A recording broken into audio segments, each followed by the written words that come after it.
કામમાંથી આવી ગયા અને મારી માટે દવા લઈને આવ્યા છે. તો બતાવી દઉં તમને દવા. ગળામાં છાલા પડી ગયા છે અને ઉધરસ પણ બહુ થઈ ગઈ છે. શ્રી કૃષ્ણ, રાધે રાધે, જય દ્વારકાધીશ, હર હર મહાદેવ. મિત્રો, સ્વાગત છે તમારું મારા નવા બ્લોગમાં. મિત્રો, સવારના 10:30 ઉપર થઈ ગયું છે. તમે બધાને ગુડ મોર્નિંગ. ને કેમ છો તમે બધા? મજામાં? બધા મજામાં રહ્યો. દ્વારકાધીશ મસ્ત રાખે. તો મિત્રો, ચેનલ પર હોય તો સબસ્ક્રાઈબ કરજો, વિડીયો સારા લાગે તો લાઈક કરજો, શેર કરજો. તો મિત્રો, બધું કામ પતી ગયું, પણ આજુ મટ્યું નથી. તો મોઢામાં દાળ મૂકી છે, જો તુવેર દાળ કે છે. છાલા પડ્યા હોય તો તુવેર દાણા મૂકવાથી સારું થાય છે. આજે દવાની એવું લાવશે, અત્યારે મૂકી છે બધા. તો ચાલો મિત્રો, આ જમવા બનાવવાની શરૂઆત કર્યું. આજે બનાવું છું ખીચડી. રાતની પડી છે. ડુંગળી બટાકાનું શાક બનાવું છું, અને મમ્મીજી 12 રોટલા બનાવી રહ્યા છે.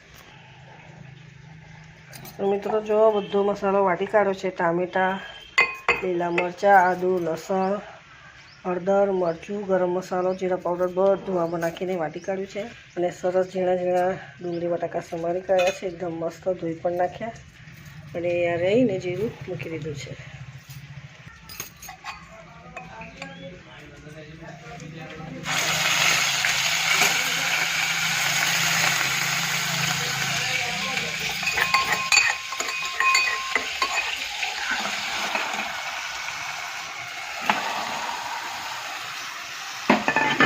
મસ્ત મસાલો વાટીને બનાવ્યું છે શાક. ડુંગળી બટાકાનું એકદમ મસ્ત સરસ લાગશે. આજે ટેસ્ટ જ કંઈક.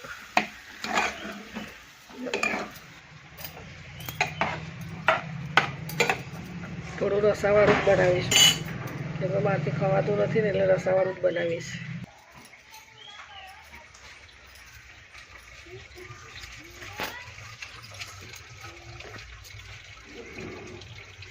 મિત્રો, જો શાક થઈ ગયું ડુંગળી બટાકાનું, આમાં કાઢી લો. એટલે બધા વાસણો ઘસી કાઢું. જો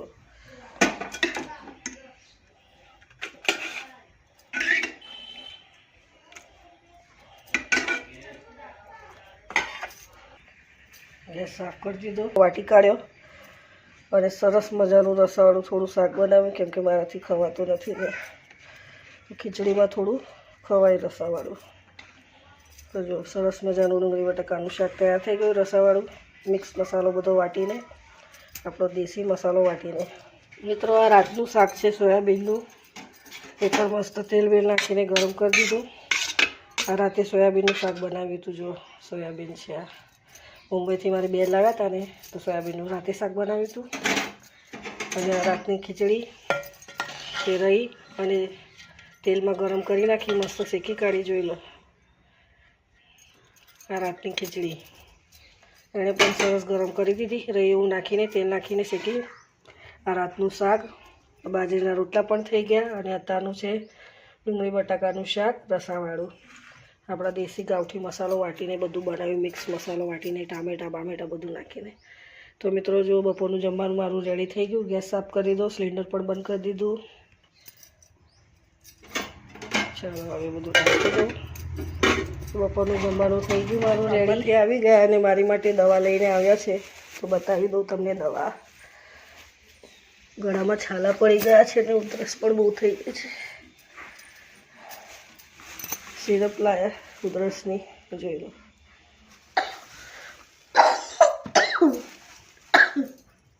ઉધરસ બહુ થઈ ગઈ છે. આ દવા છાલાની છે. આ બધું સોજી ગયું છે મને. જો અહીંયા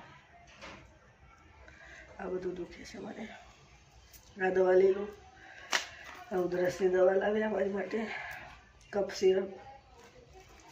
મિત્રો, જમવાનું પણ બની ગયું મારું. રાતની ખીચડી હતી, એ રહી તેલ નાખીને શેકી કાઢી. મમ્મીજીએ 12 બાજરીના રોટલા બનાવી દીધા.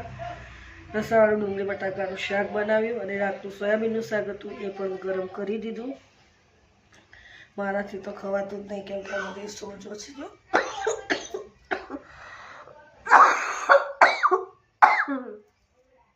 મોઢામાં દાળ મૂકી છે મેં તુવેરની. તુવેર દાણા મૂક્યા છે. જો ભણાવો. હવે નાખી દઈશ કચરામાં, કેમ કે આ એવી રીતે નખાય નહીં. ઝેર બધું આવી જાય ને આપણું, તો કોઈ બી પક્ષી ખાય તો મરી જાય. મિત્રો એટલું ધ્યાન રાખજો કે ક્યારે બી મોઢામાં તુવેર દાળ મૂકો ને તો એને કાગળમાં ફોલ્ડ કરીને પછી કચરાના ડબ્બામાં નાખી દેવાનું. એના પગોમાં મેં કોઈ ના આવે નહીં. તો મિત્રો આ બપોરનું જમવાનું રેડી થઈ ગયું. દવા લાવ્યા છે, દવા પી લો.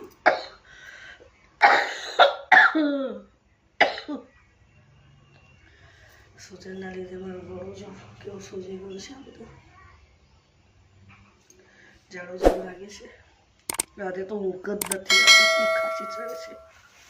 તો ચાલો મિત્રો, આજ માટે આટલું. ચેનલ પર ના હોય તો સબસ્ક્રાઈબ કરજો, વિડીયો સારા લાગે તો લાઈક કરજો, શેર કરજો. તો મળે નવા બ્લોગમાં. જય શ્રી કૃષ્ણ, રાધે રાધે, જય દ્વારકાધીશ, હર મહાદેવ, બાય બધાને.